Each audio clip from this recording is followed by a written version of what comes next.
We're going to go through the assembly, disassembly, and adjustment of the bump buster recoil systems by speedbumpstockworks. This system is the one with the pad adjuster. This system is the one without the pad adjuster. So we'll start first with the bump buster without a pad adjuster, which is this model right here. I'm going to use my vise to make it more clear to see what I'm doing.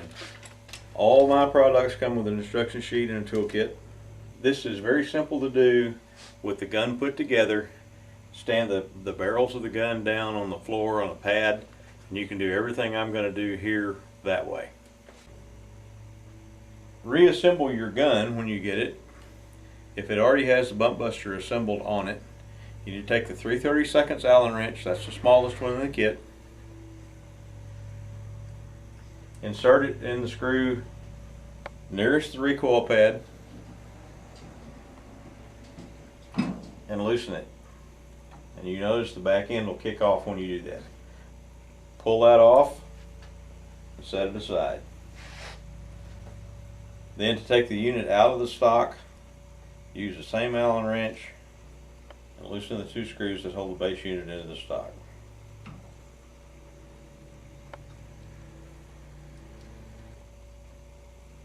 Then get off the base unit, pull it straight out of the stock.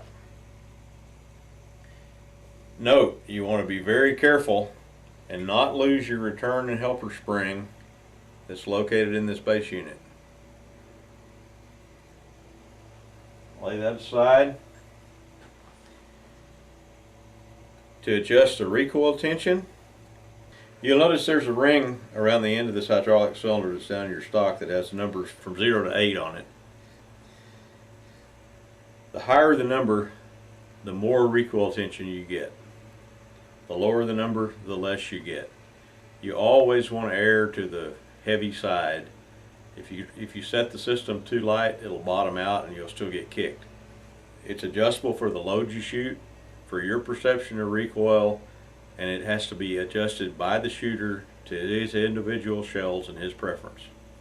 Now to adjust this unit, you take this little Allen wrench, put it in this screw right here in the end, loosen the screw, turn the screw to whichever number you want it on, and then tighten it back down. Be sure and tighten it back down. Never loosen this screw on the side of the number ring. That's a lock screw that holds the cylinder together. You don't want to do that. It'll leak all the hydraulic oil out. Recently, Inodyne Corporation, that makes these cylinders for me, has made a design change.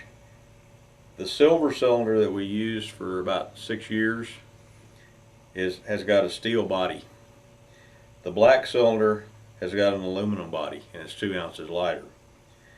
Also, you'll notice that we changed out the screw so that your 3/32 Allen wrench that you took this out of the stock with also fits this screw, and there is no little tiny Allen wrench anymore.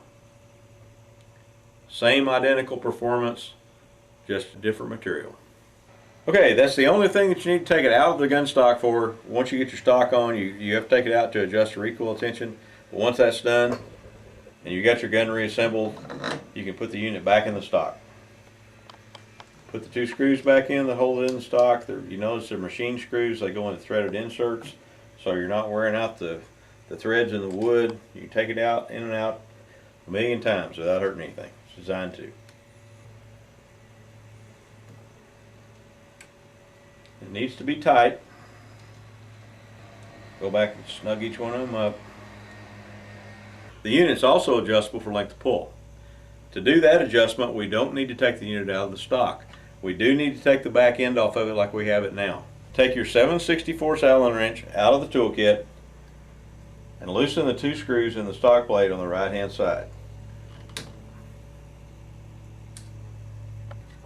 About 1 full turn is all you need to loosen them. Then take the small knurled spanner wrench with 2 pins on it.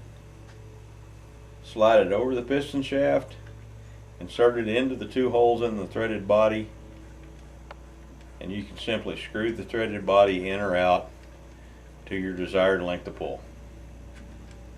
Once you have it where you want it, Take your spanner wrench out.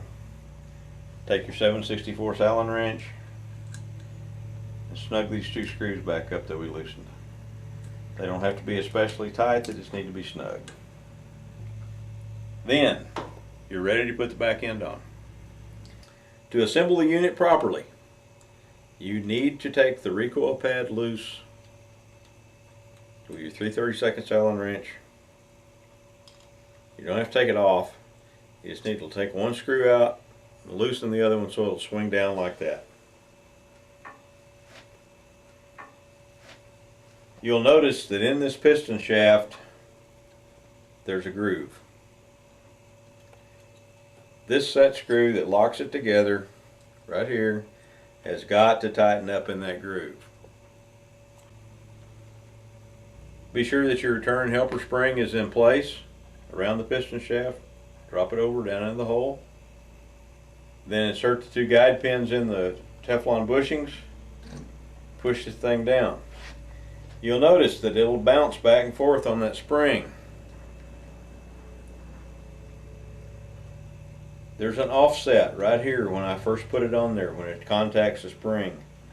You have to make that offset go away to be sure that that set screw's in the groove. You have to drop the recoil pad down to see this. You have to visually see this. You can't just push it down on there and tighten it up.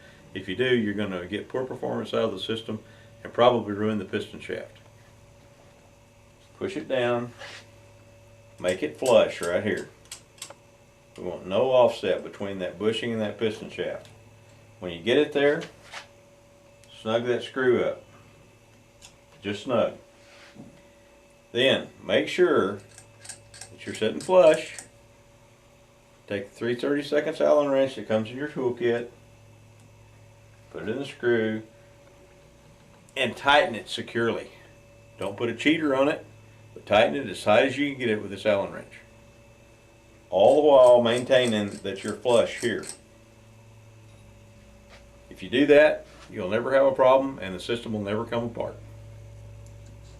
Then just swing your recoil pad up, reattach the two screws.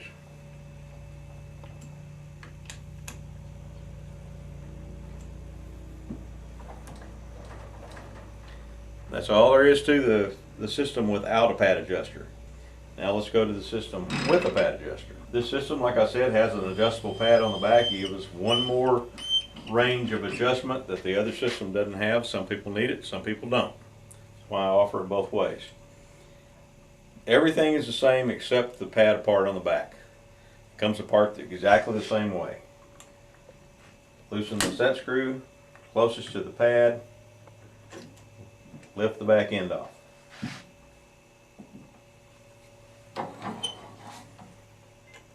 Take your helper spring, set it aside.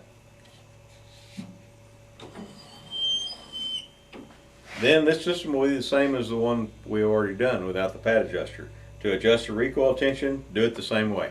Take it out with these two screws, take it out in your hand, adjust the tension like I showed you, put it back.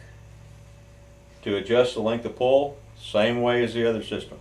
Loosen these two screws, plug a little spanner wrench in, and adjust it in or out to suit yourself for the length of pull. Now that's where things get different. To be able to see the offset, you need to loosen the screw in the center of the recoil pad, and drop the whole pad and adjustment plate down out of your way so that you can see past it in here. Make sure that your return helper spring is in place, and then slide the back end on the unit. Again, just like the unit without a pad adjuster, you can see right here where the piston shaft is misaligned with the bushing. That's because you're sitting against the spring. Again, compress the spring until this is flush. Then while you hold it there, snug up the screw on the right. Once you're sure it's in place, take the Allen wrench that comes in the toolkit, and once again, just like the other unit, tighten it securely. Now here's the main difference in the two units. This one, the recoil pad is adjustable for comfort and gun fit. Locate the pad where you want it. Go right through the hole in the center of it to the screw and tighten it down to hold its position. And if you'll follow these simple instructions, you get years of perfect performance out of this unit. If you don't follow these instructions for putting it back together the proper way, it does not give true performance. You damage parts, and even though the system is guaranteed for the rest of your life, we do not guarantee owner misuse and abuse and improper assembly.